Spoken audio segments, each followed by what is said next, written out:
Hello and welcome to the Bulls on Parade Talk, providing Houston Texans coverage 365 days a year to all the sports fans out there. I'm your host, Joshua Sines.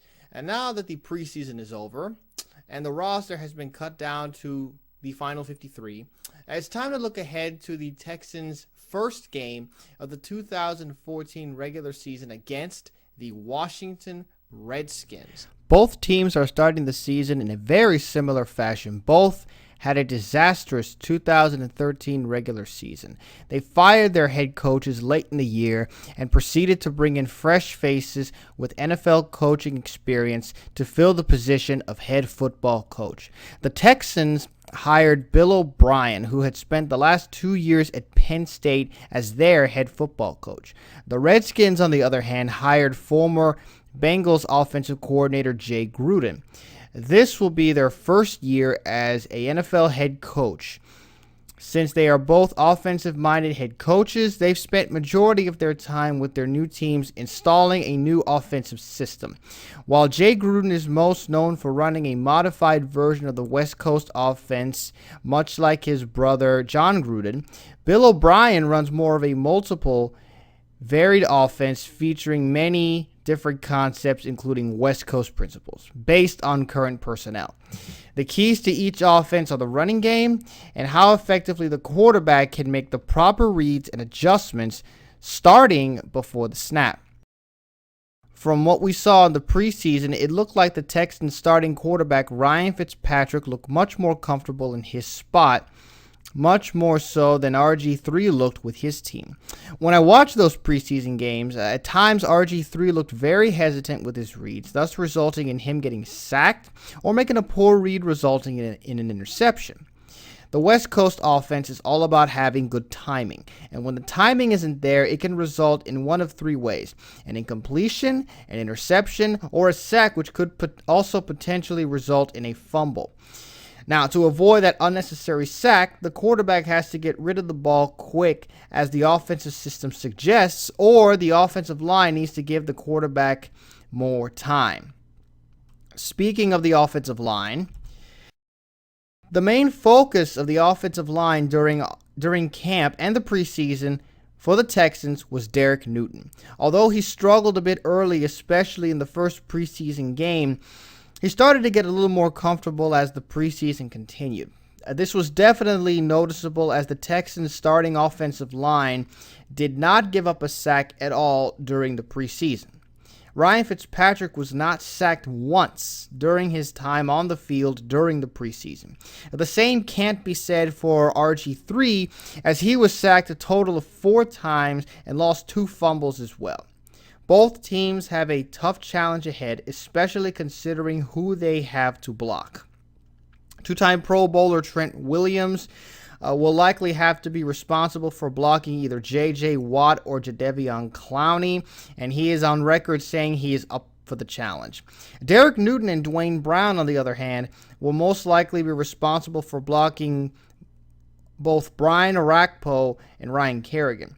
It seems to me that the Texans' offensive line looks more prepared, and the evidence continues to favor Houston considering their running game.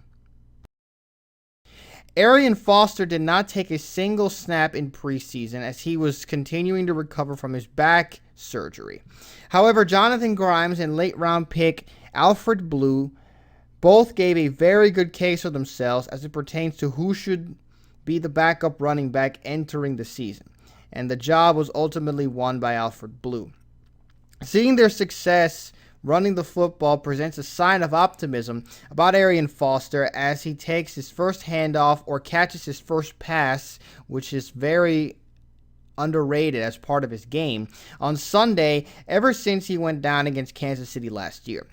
With a fullback like Jay Prosh lead blocking for a back like Arian, he should see plenty of running lanes. As long as Arian can stay healthy, the running game should continue to be a staple foundation of for the Texans' offense. Alfred Morris, on the other hand, was not able to find much success running the football as he did not record any rushing touchdowns at all during the preseason. Now, does that mean anything? Probably not. However, the offensive line needs to provide better blocking in order for Alfred Morris to have any success running the ball, much like his rookie year.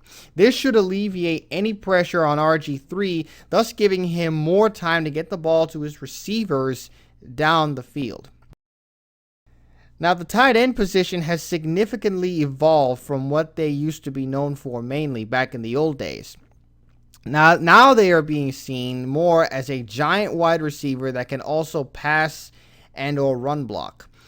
When Bill O'Brien was the offensive coordinator in New England, he had the luxury of having Rob Gronkowski and Aaron Hernandez that could basically do it all. They could catch the football and they could help provide blocking for the run and pass game.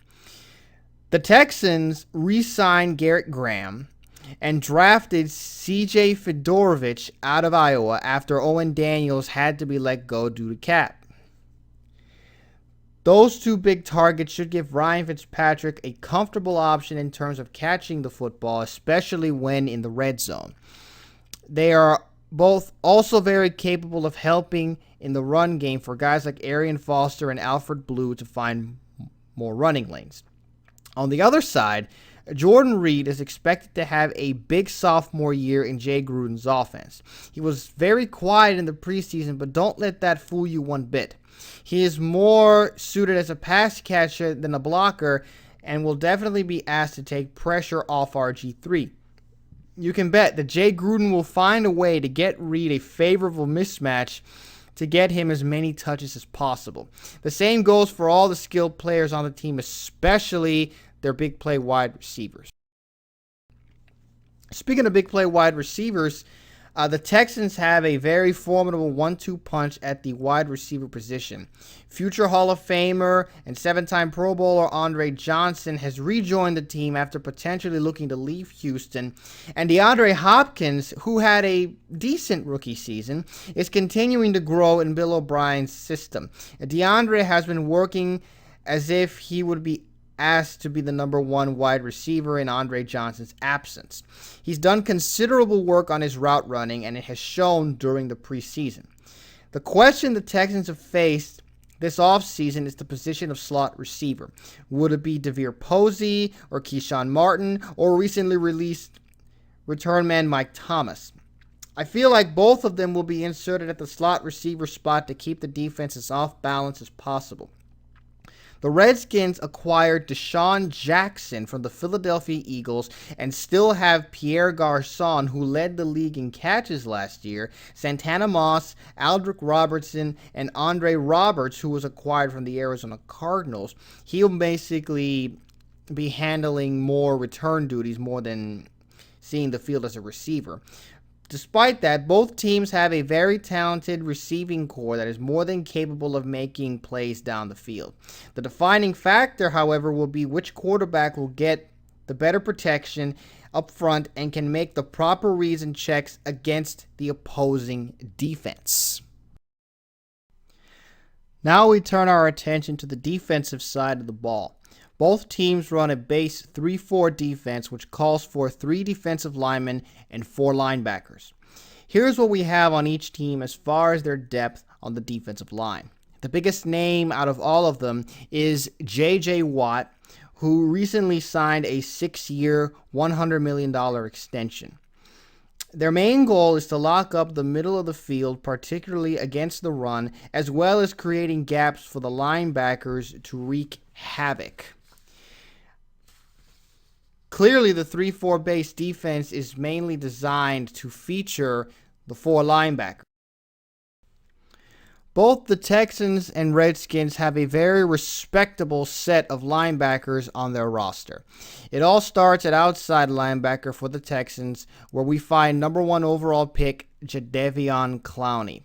He'll be used mainly to rush the passer, which is what he does best, but we'll eventually see him drop back in coverage as well, since he's considered a jack linebacker, which is a hybrid of playing linebacker and defensive end. So he'll be asked to rush the passer as well as play in coverage, mainly in the flat, mainly in the hook zones, middle of the field.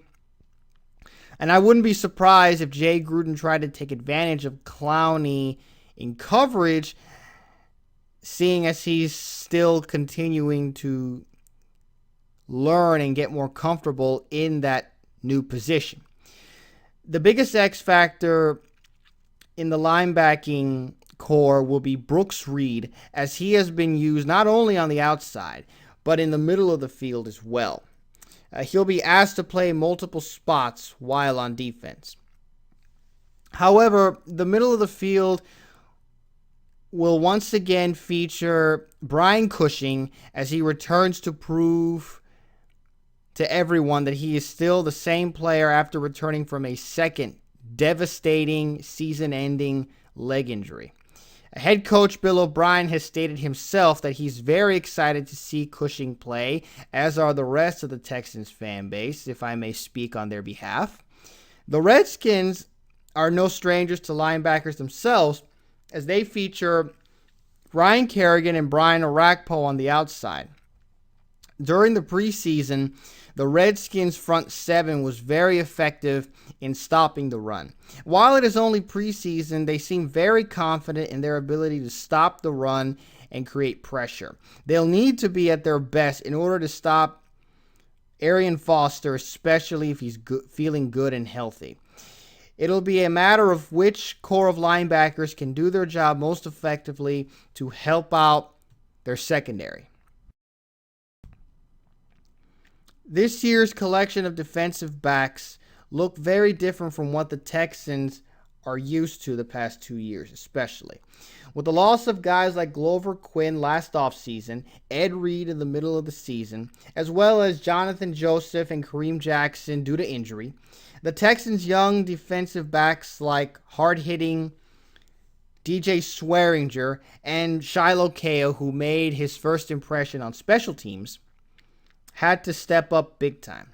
Overall, when you look at the Texans' secondary as a whole, there isn't a lot of depth. Therefore, the key to the secondary for the Texans is staying healthy. I'd definitely be concerned if at least one of their starting cornerbacks went down with injury, especially the much older Jonathan Joseph.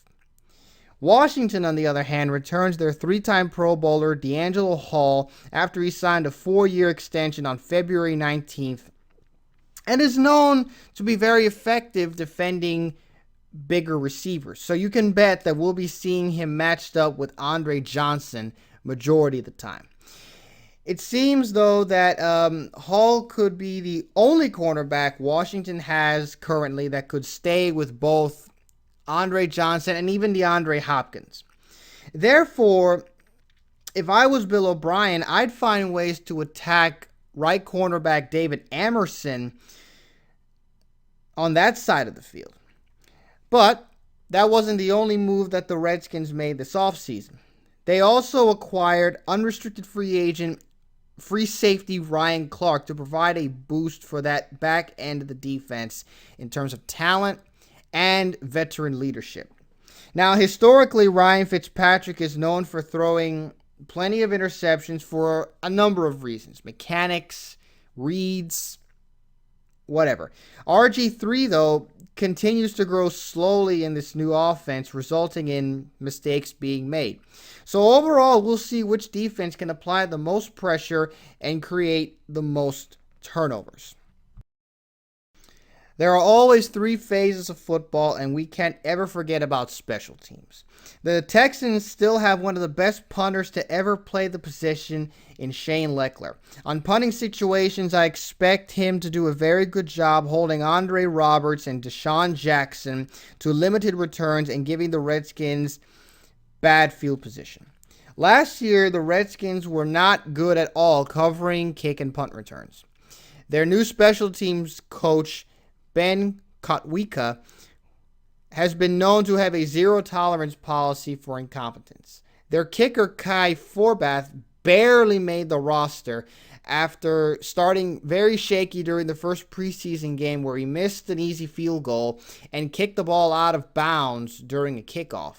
You know, he's been working on getting more depth on kickoffs, and his competition, who is a 7th-round pick, Zach Hawker, didn't really do much to push himself ahead of Forbath, and he was later released.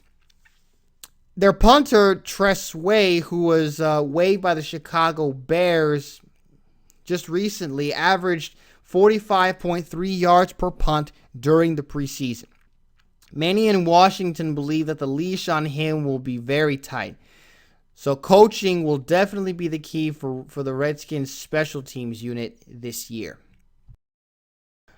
So after looking at all the different positions across both teams, who do I believe will win the game on Sunday? And you can call me biased all you want, but I believe that the Houston Texans have a slight advantage over the Washington Redskins. Both teams are indeed flawed, and I recognize that, and it seems pretty even across the board. I expect a close game that could be determined by a 2-minute drive at the end of the game. And that is a big reason why I give Houston the slight advantage, executing the 2-minute drive. During the second preseason game against the Atlanta Falcons, Ryan Fitzpatrick demonstrated that he is more than capable of running the 2-minute offense effectively in this system. Another reason I give Houston the edge is because of coaching, particularly on the defensive side. The Houston Texans have Romeo Crennel as their defensive coordinator, and I believe that he will find different ways to make RG3 uncomfortable, more so than Redskins defensive coordinator Jim Haslett will make Ryan Fitzpatrick. The main X factor for the defense will be their defensive line, especially the nose tackle position, which for the Texans will be handled by Jarrell Poe. His job, particularly, is to occupy the two offensive linemen in the middle, so it'll allow guys like Brian Cushing, Brooks Reed, Jadeveon Clowney, and Whitney Merciless multiple opportunities to make more plays than their opposition. And the final factor for the winner is the turnover battle. Although Ryan Fitzpatrick is, quote, known for throwing costly interceptions, he looks more comfortable in the Texans offense more so than RG3 looks in the Redskins offense, from my perspective. Overall, the biggest question is which team will execute and do their job most effectively on game day. So there you go, ladies and gentlemen. Overall, I'd say it's a pretty even matchup across the board. The defining factor, I believe, will be which team comes together and plays like a team on game day. It all starts with the coaching staff and trickles down from there. Will RG3 return to his rookie form? Will Ryan Fitzpatrick play in control and within the offensive system? Which running game will be more effective? Which defense will create more havoc? Who will win the turnover battle? All those questions and many more will be answered on game day, September 7th. Do you have any additional questions, concerns, thoughts about the Week 1 matchup against the Redskins? Let me know in the comments section below. If you enjoyed, please leave a like on the video before you go. I always appreciate that. Be sure to keep up with the talk by following me on Twitter at Bulls Parade Talk. Like the Bulls on Parade Talk Facebook page. Subscribe to this YouTube channel if you haven't already. Thank you, by the way, to those that have. As well as visiting my website, bullsonparadetalk.blogspot.com. Also, stay tuned for the latest live episodes coming up on my podcast. Lots of good discussions on there. Links for all that will be in the description below. Hope to see all of you on there if you're not already. But in the meantime, this is your host Joshua Signs from Houston, home of the Texans, saying so long and see you next time here on the Bulls on Parade Talk.